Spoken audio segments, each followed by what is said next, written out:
This doesn't sound good, John.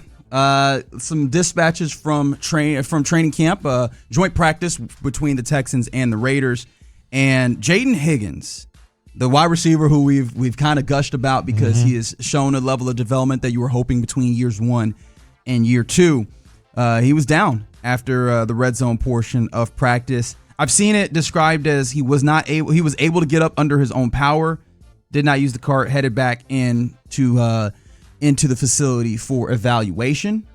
And I'm guessing that would end his day. Like, I can't imagine they'd be like, all right, everything's fine, getting back out here. I think that they work with a level of caution there. But him getting up, walking off under his own power, I imagine, is a good thing. However, ooh, boy, that could have gotten scary very quickly.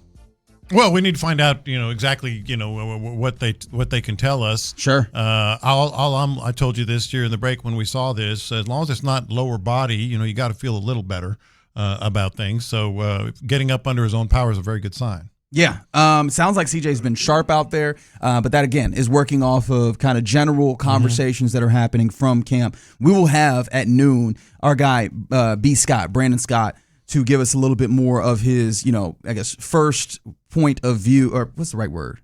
Firsthand, I guess, account of what happened out there. There we go. That's the way that you get to it. You like pick sixes? Depends on who. Yeah, I was like, depends on who's picking them. I asked it like that on purpose. Jalen Petrie, pick 6 off of quarterback Fernando Mendoza, who, by the way, Mendoza apparently by most accounts has been looking pretty good. Yeah, it sounds like the quarterbacks have been quarterbacking out there, including Tom Brady's out there, and supposedly he's dapped up CJ. Do you think that any of the powers transfer via touch?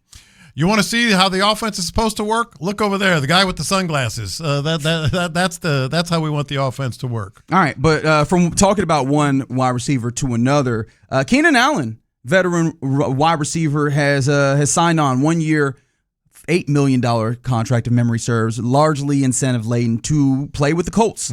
And so, I mean, I think this adds to what they're doing. I have questions as to what it means about what they've done, but are the Colts the AFC South team that we're sleeping on, in your opinion? Well, we don't talk about them hardly at all. Jaguars for obvious reasons, Titans, a little bit here and there.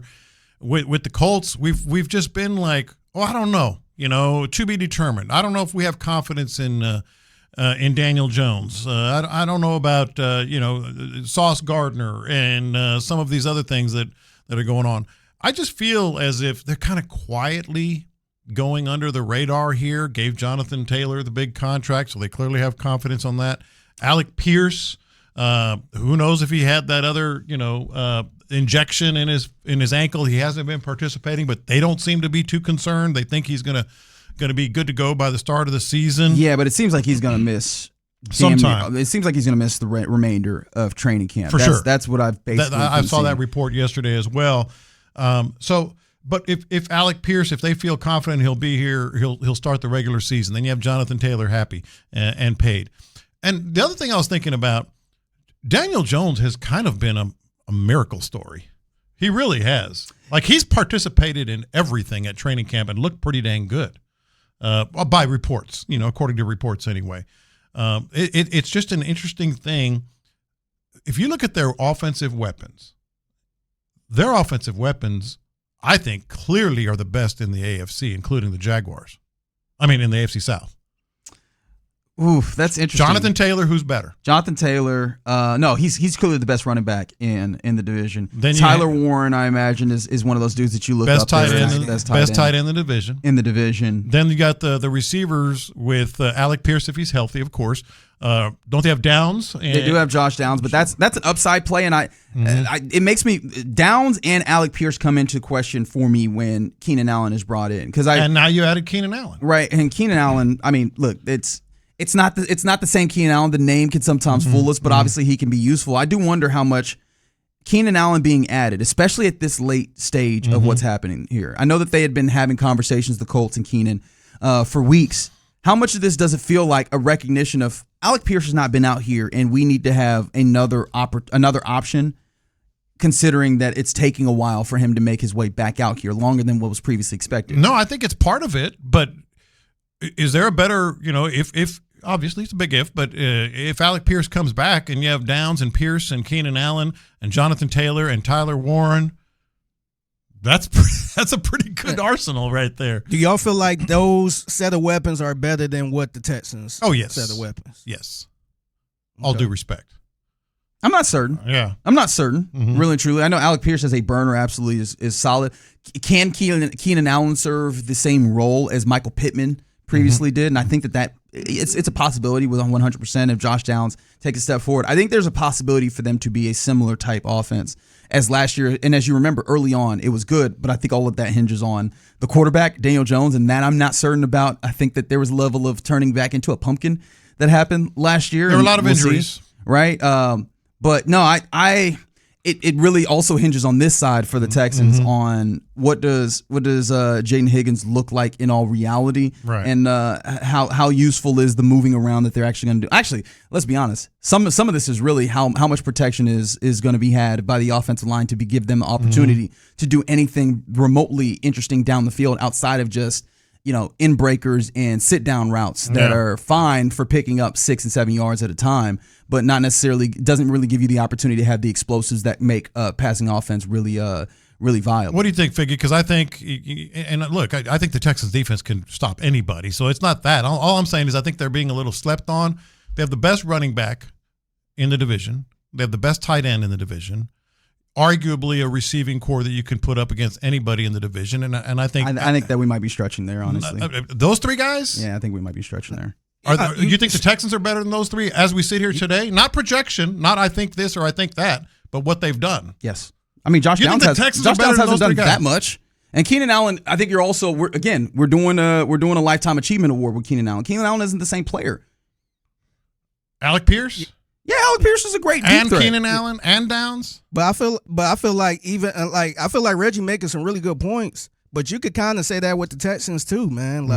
Like Jaden Higgins, I think we probably all think he's gonna take the next step, but we haven't seen it yet. Yeah, that was my point. Like not projected, because I can project as well with Jaden Higgins. I like what I'm seeing. Who doesn't? Yeah. And then also, I mean, I know Reggie mentioned Daniel Jones.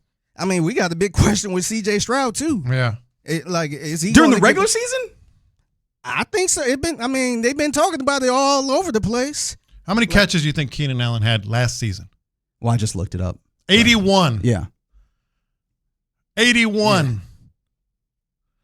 I mean, all I'm saying is I think they're being slept on a little bit. I have confidence in the Texans defense against them, and we've seen it. But I think running back, tight end, and receiver room, they are better than the Texans. Yeah, I think it's kind of close. Mm-hmm. I will give probably the edge to the Colts because of the running back position. Mm-hmm. I think that's going to help them out a lot. Yeah. Yeah, I do think that this does help them at least look a little bit more similar to what they were last year, assuming that there's a level of health that we're not certain about, at least for the start of the season.